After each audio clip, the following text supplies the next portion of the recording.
I don't know if I want to just say crazy week, because this has kind of been an ongoing issue for you guys since when? Take me through kind of the process of, reevaluating, and then this report comes out that you guys claim is not necessarily accurate. Yeah, I think part of the university's, all of our responsibilities as stewards of the university's resources are to constantly evaluate how you do things and how you can do things better. The HBO story is really what preempted this probably the media's attention to this particular issue. But it's something we have not evaluated, whether to not be in Division I or not have football. That is not a part of our conversations whatsoever. How to manage our resources, how to grow revenue, how to increase attendance, how to draw more attention and be more competitive overall is certainly something we always stay focused on. But the conversations about eliminating, getting out of Division I or moving conferences or anything like that, or eliminating football, is just absolutely false. Is it fair to have with people bringing these conversations to light, though? I mean, as far as from your guys' perspective, obviously staying in D1 is going to be the way that you guys want to envision Eastern Michigan football moving forward. But, I mean, some of the numbers they bring out, what are some of your counter numbers to these numbers that come out? Yeah, I would say that not only do we as an athletic department, but we as a university want to stay in Division I athletics, and not just for football, but for all 21 of our sports. It's essential because of the revenue that is generated from football, and that comes from our game contracts that we sign for non-conference opponents. It comes from our ESPN revenue that we get as a part of the MAC conference. It comes from the college football playoff revenue that is a part of the MAC conference, and us being a part of FBS football. And those revenue streams are significant and allow us to support our other 21 sports as well. No schools in the country, there's 24 schools probably that are really self-sustaining. So the majority rely on some type of university support. Our goal is to figure out how do we lessen that support over time in a reasonable manner. What is it? Give me a time frame, because I see $1,000 per student full time that goes to the athletic. Like, when does that shrink? What is the timeline you guys have laid out to lessen the burden on some of the other ways you guys are getting your income from? Right. I've been here 2.5 years, and I would say in the 2.5 years we have grown our revenues, certainly grown our fundraising this year 148% higher than it was in previous years, not just the amount, but also the number of donors giving. And we've grown our revenue significantly in terms of our multimedia rights with IMG, a national partner, MSW Print, our new merchandise group,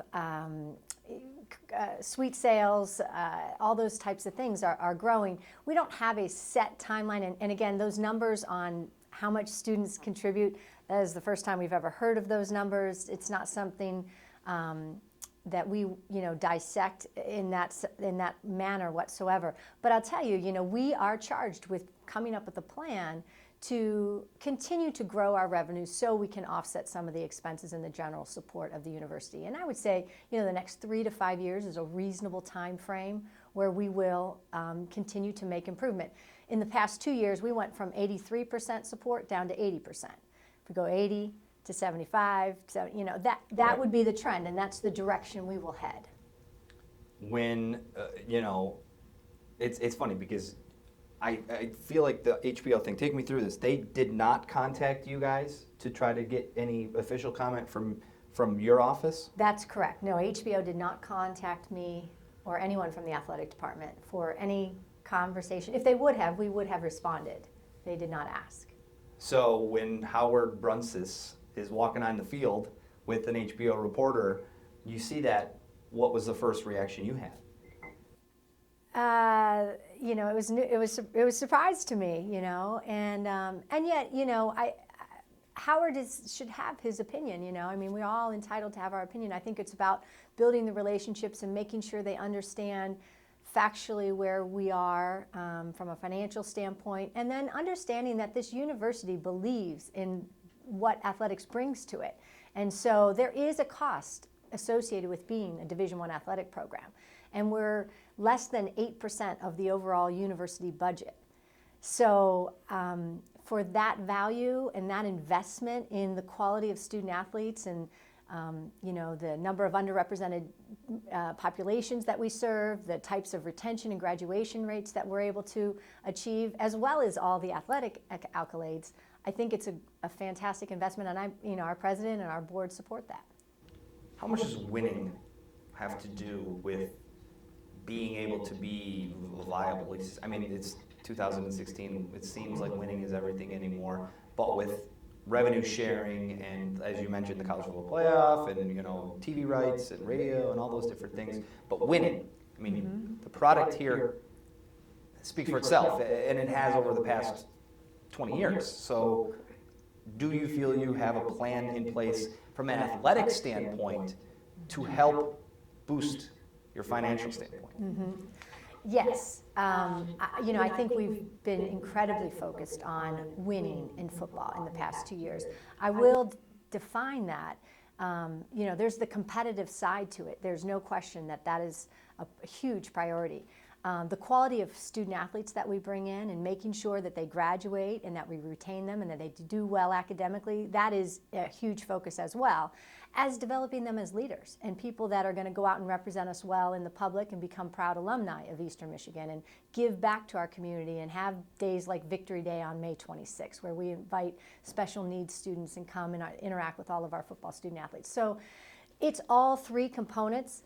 The winning aspect has to be a focus, and it starts with leadership. I tell people a lot in the recruiting world and in other ways that every football field's 100 yards long. So what's going to make the difference are the people in your organization. And there's nothing more important than the people here at Eastern Michigan in the athletic department, from our facilities staff all up into the leadership of our head coaching staff. We needed an unbelievable head coach, and I think we have one in Coach Creighton and his entire coaching staff. Why they're here and why they coach is what it's about. So it starts there.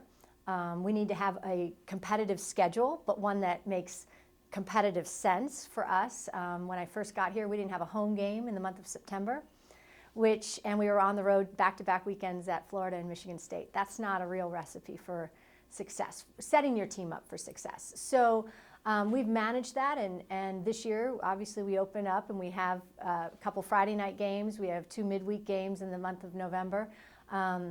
So we have managed the schedule to be much more competitive and potentially, draw fans. I mean, you have to have home games in the state of Michigan in the month of September, and it's football season. So that's one thing. The quality of our field, where our student athletes live, where they eat, the quality of the uniforms, the strength conditioning coach that we've recruited. Coach McKeefrey was National Strength Coach of the Year last year.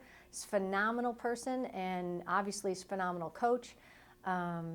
And so, there's a ton of elements that go into building it the right way, and it takes time. And you got to build it with great integrity and great intention, and have all the right student athletes involved in your program. To be fair, you've pretty much laid out that staying D1 in all sports is a priority for you and your administration. You can still do that with the suggestion would be going to like a Horizon League or falling. Why does that, I guess, maybe irk you? Well, it's not. First of all, there are significant penalties to leave the MAC. There's payouts. We have long-term football contracts that all have buyout clauses that people don't maybe understand. Our football contracts alone, I think, are in the $18 to $20 million range. Okay. If we would buy those out. $2.5 million that we owe to the MAC for leaving the MAC. Everyone's presuming that there are people that would presume that other leagues would want you. There's no guarantee. The Horizon League has even number of teams.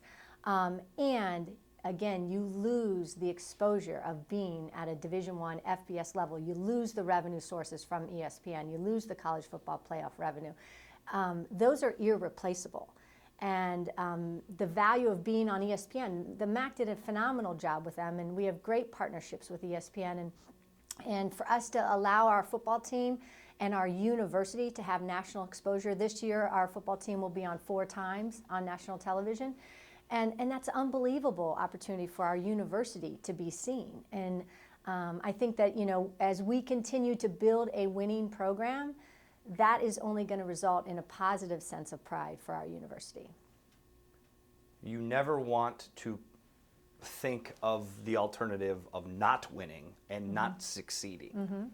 But in this case, when you kind of are going out there and saying, we're not budging on this, we like where we are, we want to stay here, what if it doesn't turn? I mean, the 3 to 5 year plan that you've laid out of taking resource, have you put thought into that, or are you just totally kind of eggs in the winning basket? The reality is, I think you have to believe in what you're doing. It starts there. You don't come to a place and not have that confidence and belief in not just our coaching staff, but the whole entire department that is unified and supporting one another to that goal. So I, played college athletics.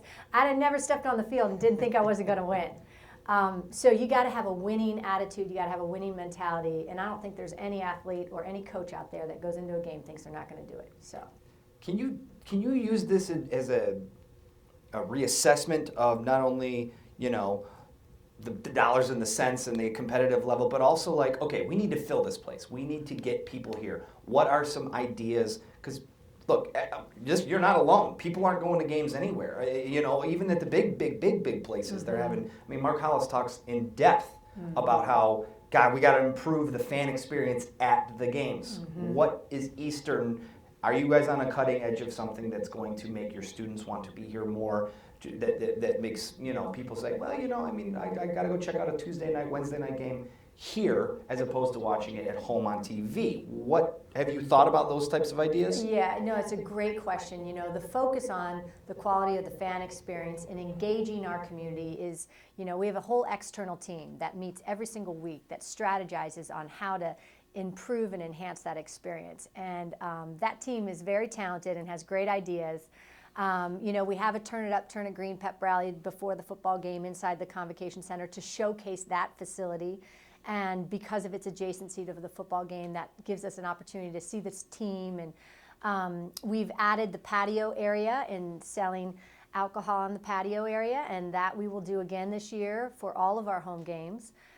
We've enhanced our family fun zone and area. We'll have a mini football field out there for the young kids. Going to do some new things with some televisions and trucks and create more of a game day type feel. Okay. I think having it on the midweek is an advantage particularly for our students too on campus. Many of them some are non-traditional students, and some of them, if you have a student body of 23,000, but 4,000 to 5,000 live on campus. And they're going to be here during the midweek, and maybe not so much on the weekends. So we're going to try to capture that audience. We're doing a couple neat promotions with the Extra Yards for Teachers program. That's a part of the college football playoff that we're going to partner with our College of Education on and celebrate all the teachers in the area that have Eastern Michigan degrees, which are voluminous. There's just every one of my children, teachers or principals, got a degree some way at Eastern Michigan. So we're going to try to capture that audience as well and do some group outing type events too. Heather, what's the bottom line here? I think that's what people really want to know. What's the bottom line when this, because you can read 4 or 5 different opinions, you can talk to 4 or 5 different people, but the bottom line from the Eastern Michigan Athletic Department's point of view is that this university is committed to Division I athletics, to being a member of the MAC, to having FBS level football, and to building a sense of pride in this university.